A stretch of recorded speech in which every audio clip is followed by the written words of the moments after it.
Hello अस्सलाम वालेकुम रहमतुल्लाहि व बरकातुहू। तो ये फर्स्ट वीडियो है, ठीक है। इसमें मैंने सोचा कि आपको क्यों ना एक वैलिडेशन फंक्शन क्रिएट करके दे दें, जो कि कुछ इस तरीके से है। हम यहाँ पे दिखा देते हैं। जैसे यहाँ पर अगर मैं वैलिडेट करूँ तो ये इस तरीके से हमारे पास टोस्ट मैसेजेस आती हैं, ठीक है। अब देखिए, वैलिडेशन एक इम्पोर्टेंट चीज़ होती है हमारे पास फॉर्म्स में। तो हमें इस चीज़ का ध्यान रखना पड़ता है कि कोई भी डेटा जो है गलत तरीके से इंसर्ट ना हो हमारे डेटाबेस में, यानी कि अगर इमेज है या कुछ भी है तो वो प्रॉपर्ली अप्रोप्रिएट तरीके से हमारे पास स्टोर हो, ठीक है। तो इसमें जो यूनिक चीज़ है वो ये है कि हमारे पास जो फंक्शन होगा ना, वो एक इस तरीके का फंक्शन होगा, कॉल बैक फंक्शन भी आप कह सकते हैं, जो कि इजीली हमारे पास यूजेबल होगा हर फॉर्म्स में। हमें हर फॉर्म्स में उसे हम यूज़ कर सकते हैं। सेम कोड होगा छोटा सा। सबसे पहले मैं आपको फाइल स्ट्रक्चर बना के दिखा देता हूँ, ठीक है। हम देखते डेमो लिख लेते हैं। इसमें मैं सिंपली एक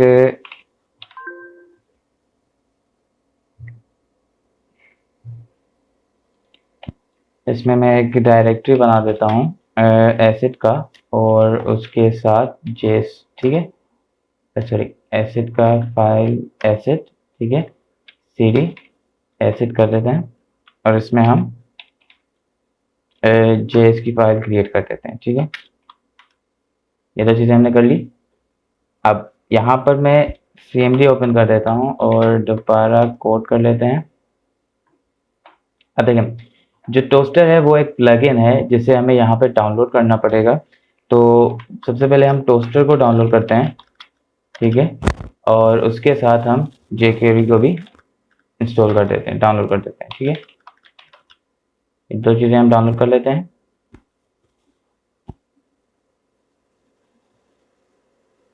इससे मैं कंट्रोल ए करके यहाँ पर एक jQuery की फाइल क्रिएट कर देता हूँ। पहले ये प्रोजेक्ट बंद कर देता हूँ मैं, ठीक है। और यहाँ पर जेएस के अंदर jQuery.js की फाइल बना देते हैं और इसे यहाँ पे पेस्ट कर देते हैं, ठीक है। उसके साथ हम जेएस में एक और फोल्डर क्रिएट कर देंगे टोस्टर के नाम से, ठीक है। क्योंकि टोस्टर है तो मैं इसे डायरेक्ट यहाँ पे पेस्ट कर देता हूँ। इसमें इसकी जेएस और वो दोनों अलग होती हैं।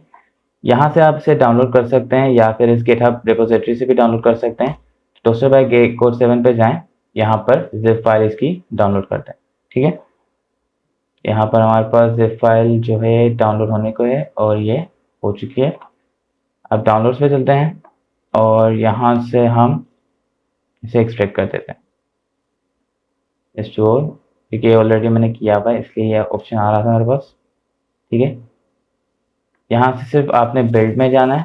बिल्ड में जाके आपने ये दो फाइल्स उठानी है, टोस्टरमैन और toasterman.css एंड toasterman.js, और उन दोनों को आपने यहाँ किसी भी फोल्डर में आपके जहाँ पे फाइल्स हैं वहाँ पे पेस्ट कर देना है। इसके बाद हम क्या करते हैं, जेएस में एक और फाइल क्रिएट कर देंगे script.js, जिसमें हम अपने फंक्शन को क्रिएट करेंगे, ठीक है। अब ये हमने क्रिएट कर दिया। इसके बाद एसिड के बाहर, ठीक है, एसिड के बाहर हम क्या करेंगे, एक और फाइल क्रिएट कर देंगे index.html, ठीक है। और डॉक्यूमेंट टाइप ओपन कर लेते हैं हम यहाँ पर। मैं थोड़ा सा जूम इन कर देता हूँ ताकि आपको सही से दिखे, ठीक है। और यहाँ पर हम देख लेते हैं टोस्टर वैलिडेशन, ठीक है। और यहाँ हम एक फॉर्म क्रिएट कर देते हैं जिसे आईडी प्रोवाइड कर देंगे सबमिट फॉर्म की, और उसके अंदर हम इनपुट्स बना देंगे तकरीबन मेरे ख्याल से 3 बना देते हैं, ठीक है। ये बन गया हमारे पास इनपुट्स। और यहाँ पर हम एक सबमिट बटन भी क्रिएट कर देते हैं, बटन कॉलन सबमिट कर देते हैं इसको, और इसे आईडी प्रोवाइड कर देते हैं सबमिट btm, ठीक है। और यहाँ लिख देते हैं सबमिट। ये हो गया हमारे पास।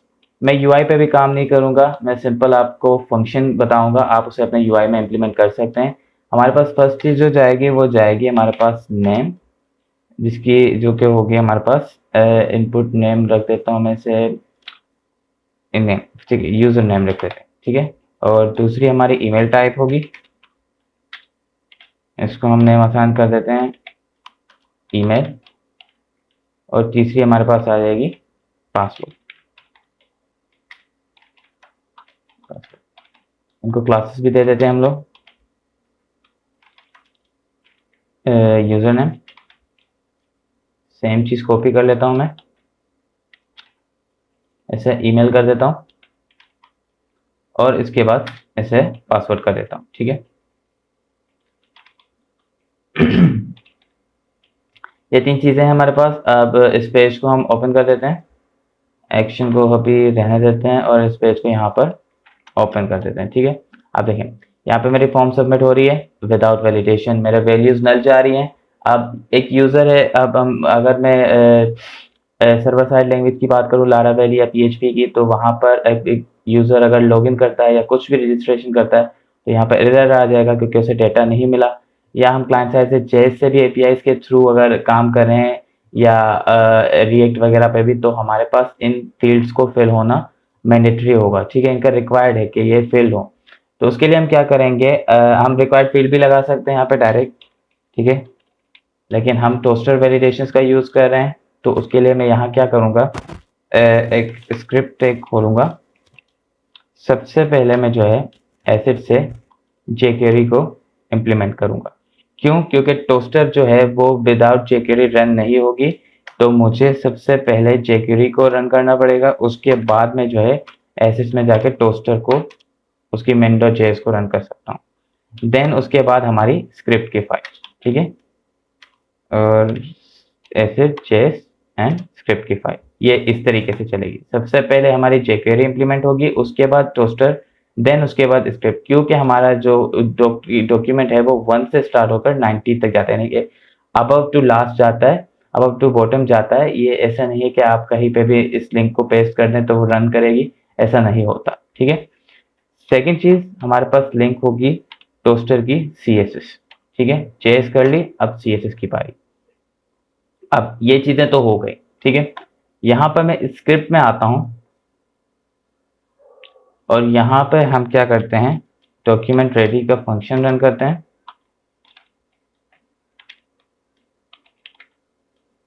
और फंक्शन एंड देन इसे क्लोज कर देते हैं। ठीक है, अब मैंने जो फॉर्म बनाई थी उसकी आईडी को मैं गेट करूंगा। सबमिट फॉर्म मैंने आईडी का नाम दिया था, यहां पर मैं लिखूंगा कि इस फॉर्म के सबमिट पर, क्योंकि आईडी है तो आईडी जो है वो रेफरेंस होती है हैश की, आईडी की जो रेफरेंस होती है वो हैश होती है। तो यहाँ स्टार्ट में मैंने हैश दे दी। मैंने कहा सबमिट का फंक्शन चलेगा, ये प्रिवेंट डिफॉल्ट चलाने के लिए हम एट्रीब्यूट दे देते हैं, आर्ग्यूमेंट दे देते हैं। ठीक है, मैंने कहा ई डॉट प्रिवेंट डिफॉल्ट करो, यानी कि फॉर्म के सबमिशन को रोक देना। यहाँ पे नहीं करते। अब सबसे पहले हम क्या करते हैं, एक लोकल वेरिएबल बनाते हैं, ग्लोबल वेरिएबल बनाते हैं। स्क्रिप्ट का टेक खोल के इसको नाम दे देते हैं वैलिड इक्वल टू ट्रू। ठीक है, इसका नाम मैंने यहाँ पे दे दिया।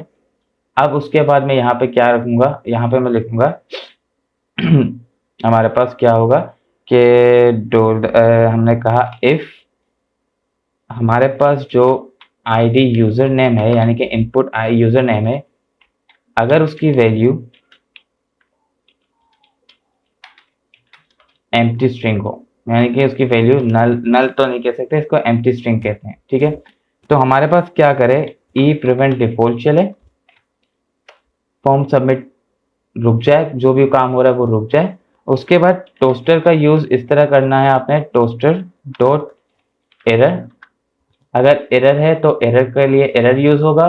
सक्सेस शो करना है, सक्सेस यहाँ पे लिख दें, और वार्निंग और इन्फो होती है। ठीक है, एरर उसके अंदर आपकी message please inter user name. ठीक है, उसके बाद इस वैलिड को फॉल्स कर देना आप, एंड देन रिटर्न फॉल्स। ठीक है, ये हो गया। अब इसी तरह हम बाकी 3 की भी बना लेंगे। ठीक है, एल्स इफ ईमेल, ठीक है, और यहां पे मैं लिख देता हूं ईमेल इज रिक्वायर्ड। ठीक है, enter email address and then यहाँ पर हमारे पास आ जाता है पासवर्ड और इसी तरह पासवर्ड। ठीक है, एल्सिफ का यूज मैं इसलिए कर रहा हूँ क्योंकि सबसे पहले वो इसे वैलिडेट करेगा, उसके बाद वो यहाँ पर आएगा, देन उसके बाद यहाँ पर आएगा। ठीक है, वो इन कंडीशन को चेक करेगा एंड एट द लास्ट हम क्या लिखेंगे, एल्स इफ अगर इज वैलिड ट्रू हो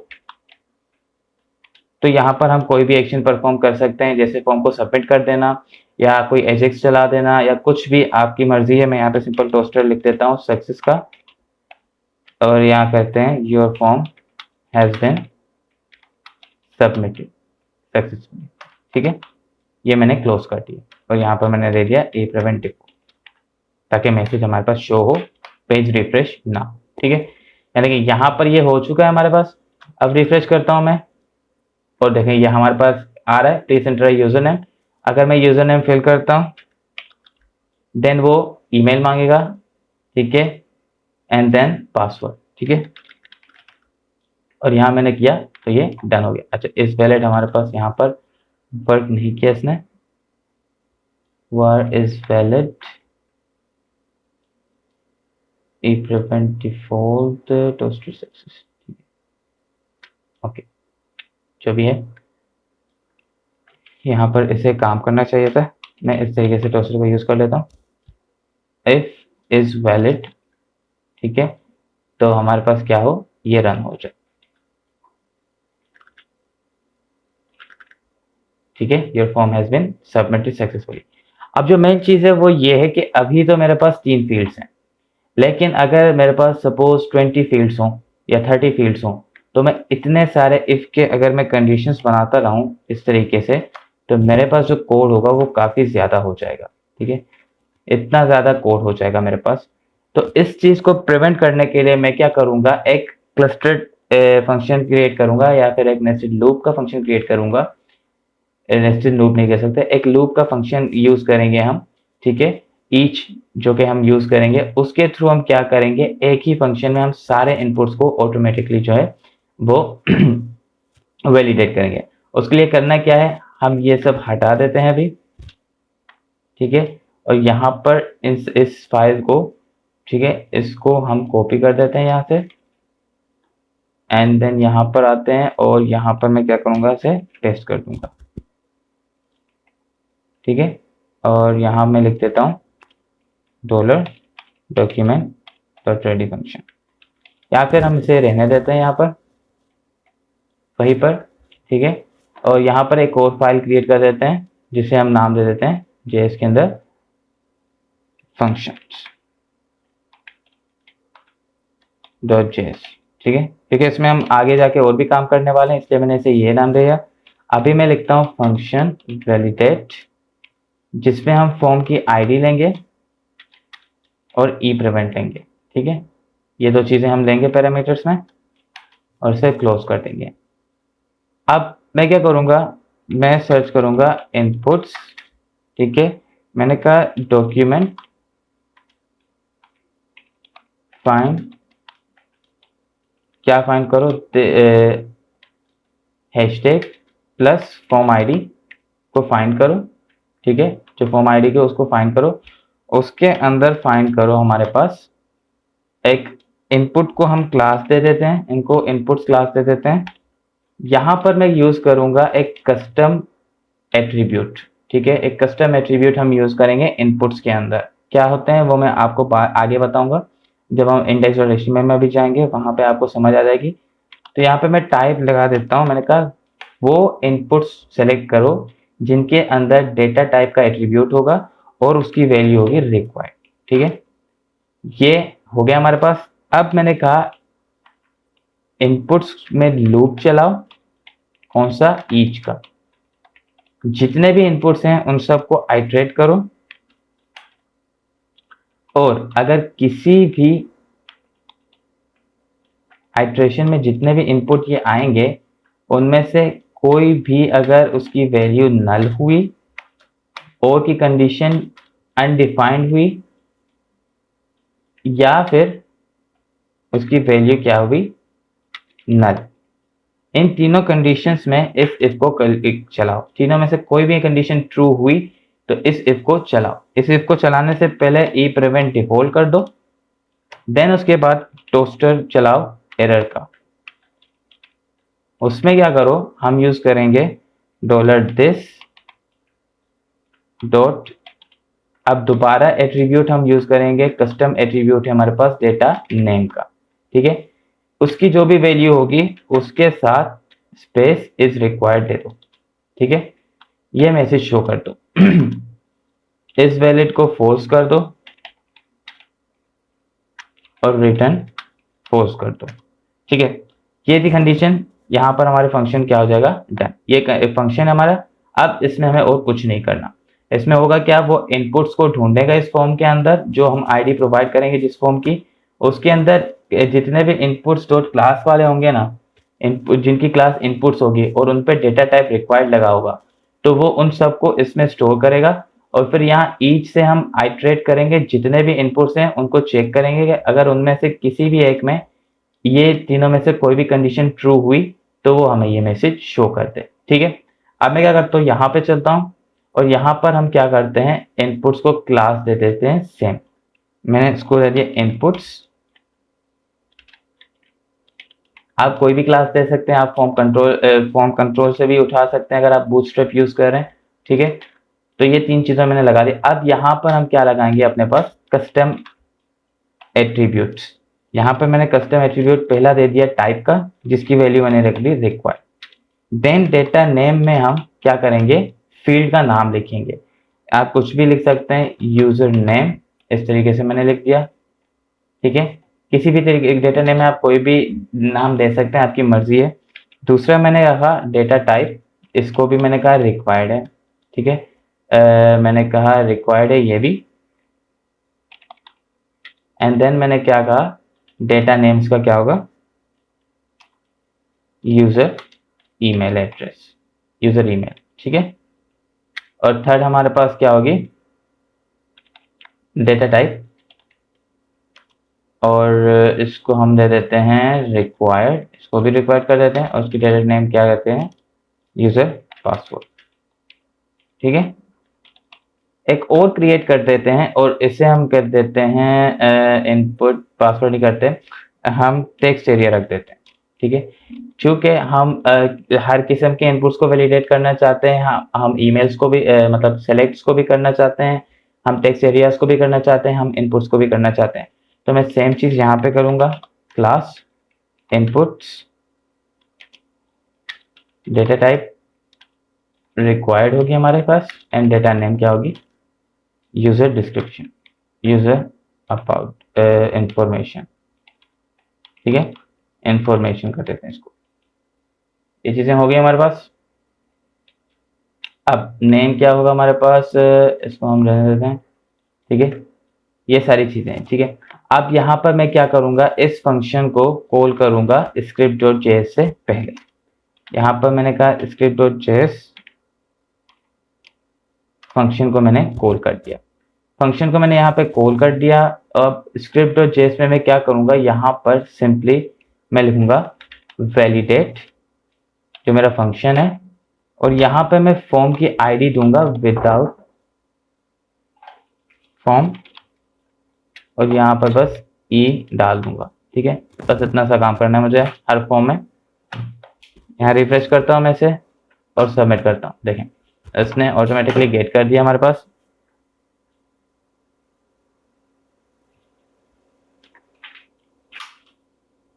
अब यहाँ पर देखें, वो हर एक फील्ड को वैलिडेट करेगा, ठीक है। यूजर नेम मैंने किया, फॉर्म को सबमिट नहीं होने दे रहा, मैंने दे दिया यूजर नेम। दोबारा किया तो अब इसने यूजर ईमेल पकड़ा, ठीक है। मैसेज में ये शो क्या कर रहा है, मैसेज में हमारे पास इसे शो कर रहा है, इसकी वैल्यू को शो कर रहा है, और मैं किससे कंसिडर कर रहा है कि ये रिक्वायर्ड है कि नहीं। अब देखो, अगर मैं इसकी रिक्वायर्ड को हटा देता हूँ ना, तो वो यूजर नेम का मुझे नहीं देगा, वो मुझे डायरेक्ट किसका देगा, यूजर ईमेल का देगा, ठीक है। इसी तरह अगर मैं इसे रिफ्रेश करूं और यूजर ने हसन मुराद लिख दिया, मैंने ईमेल मांग रहा है, ईमेल दे दिया, पासवर्ड, एंड लास्ट में यूजर इन्फॉर्मेशन, ठीक है। अब ये एक ही फॉर्म है, मैं इसे मल्टीपल फॉर्म्स में भी यूज़ कर सकता हूँ। जैसे अगर मैं एक और फॉर्म क्रिएट कर देता हूँ contact.js का, contact.js कर दिया मैंने इसको, contact.html, तो मैं सेम चीज़ें यहाँ पे इसकी कॉपी करके यहाँ डाल देता हूँ, ठीक है। और यहाँ पर मैं क्या करूँगा, इसको हम दे देते हैं कॉन्टैक्ट फॉर्म, ठीक है। ये फील्ड हट जाएगी और ये फील्ड हट जाएगी, यहाँ पे आ जाएगा ईमेल एंड यहाँ पे आ जाएगा मैसेज, ठीक है। ये तो चीज़ें की। script.js में गया, मैंने सेम फंक्शन कॉपी की इसकी इसी तरह, और यहाँ पे मैंने इसको क्या कर दिया, कॉन्टैक्ट फॉर्म। यहाँ पर भी मैंने वैलिडेट में कॉन्टैक्ट फॉर्म दे दिया। अब मैं इसको ओपन करता हूँ, कॉपी पाथ कर देते हैं इसकी, और यहाँ पर इसे पेस्ट कर देते हैं। देखो सबमिट किया, user email is required @gmail.com, and यहाँ पर मैसेजेस, ठीक है। सेम फंक्शन है, मैंने सिर्फ कॉन्टैक्ट का फॉर्म दिया, ई दिया। अब मुझे यहाँ पर सारे फील्ड्स को डिफाइन नहीं करना, मुझे सिंपली यहाँ पर ये दो एट्रीब्यूट देने हैं, एक जो मैसेज में मुझे शो करना है, एक जिसे मुझे कंसिडर करना है डेटा टाइप। हाँ, हर एक की जो आईडी या हर एक की जो क्लास होगी वो सिमिलर रहेगी हमेशा, ठीक है, सारे इनपुट्स की, चाहे वो टेक्स्ट एरिया हो, सेलेक्ट हो या कुछ भी, ठीक है। तो इतना ही था आज का वीडियो, छोटा सा नहीं है लेकिन इतना ही था। एक ईच के फंक्शन को हमने बनाया, एक वैलिडेट फंक्शन बनाई जो कि हम मल्टीपल टाइम यूज कर सकते हैं, इस तरीके से इजीली वैलिडेट कर सकते हैं हमारे फॉर्म्स को, ठीक है। और टोस्टर के बारे में थोड़ा सा जान लिया। अब आगे के वीडियो में जो होगा हमारे पास ये होगा कि हम फाइल्स के लिए भी एक वैलिडेशन बनाएंगे जो कि हर जगह यूज होगी, ठीक है। तब तक के लिए अल्लाह हाफिज़, और वीडियो इतनी ही थी आज की।